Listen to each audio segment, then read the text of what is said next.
Oke, kita lanjut ke Kingdom Protista. Kingdom Protista ya ada kemiripannya nanti sedikit dengan Kingdom Moreira yang sudah kita pelajari.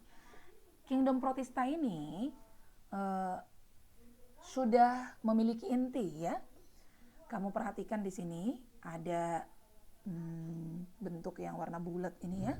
Bentuk warna yang bentuknya bulat warna ungu, di dalamnya ada inti warna biru. Itu inti selnya. Jadi karena dia sudah memiliki inti, si selnya itu sudah memiliki inti, maka kita sebutlah dia organisme eukariotik. Organisme yang sudah memiliki inti kita beri istilah eukariotik. Oke. Nah, protista ini terbagi atas beberapa kelas nanti, tapi secara garis besar ini ada yang ukurannya mikroskopik, ada ukurannya kecil, uniseluler, artinya tubuhnya itu hanya terdiri atas satu sel. Ada juga yang sudah multiseluler, sehingga ukurannya nanti terlihat lebih besar dia. Oke, jadi Kingdom Protista dibagi atas 3 bagian ya. Ada yang mirip hewan, ada yang mirip tumbuhan, dan ada yang mirip jamur. Kita lihat yang protozoa. Protozoa ini dibagi lagi atas beberapa bagian berdasarkan alat gerak ya. Yang pertama ini nih, ini yang sering disebut ya. Ada amuba. Di sini kamu lihat seperti cicak ya bentuknya ya. Nah, ini ada kaki. Ini kelihatannya seperti kaki, tapi sesungguhnya ini bukan kaki gitu. Maka kita sebutlah alat geraknya kaki semu. Oke? Kaki semu atau rhizopoda.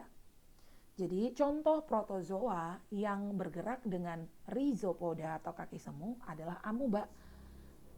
Ada banyak ya.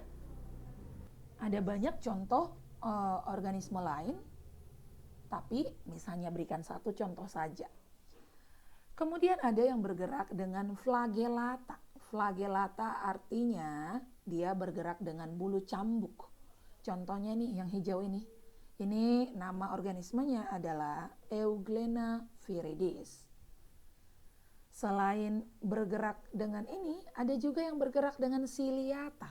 Ciliata atau disebut dengan bulu getar.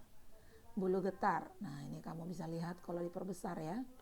Di pinggiran tubuhnya ada bulu-bulu ya. Ini kita sebut dengan bulu getar atau ciliata. Contoh organismenya adalah Paramecium. Lalu ini nih, ini dia berkembang biak dengan sporozoa. Jadi dia ini belum punya alat perkembangbiakan, tapi belum punya alat gerak gitu ya. Tapi dia berkembang biak dengan cara membentuk spora.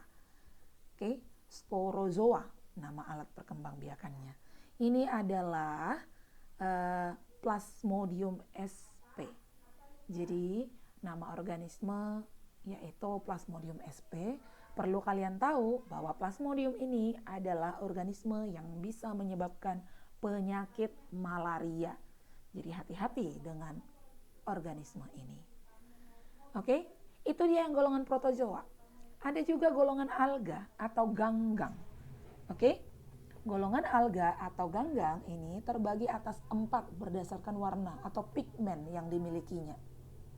Oke, ini tumbuhannya, bukan tumbuhan ya, alga, lebih tepatnya alga. Dia memiliki pigmen yang warna hijau, pigmen klorofil ya. Maka disebutlah dia masuk ke kelas alga hijau atau Chlorophyceae.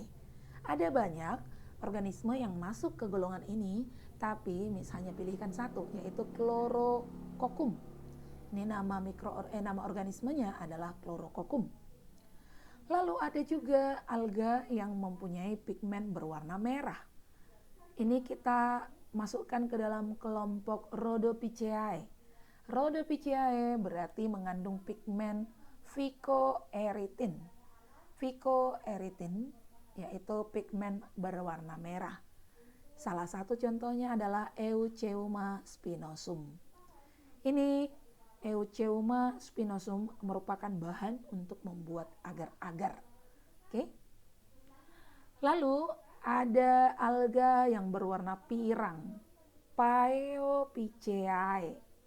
Jadi pigmennya fukosantin ya, yaitu pigmen berwarna coklat kehijau-hijauan.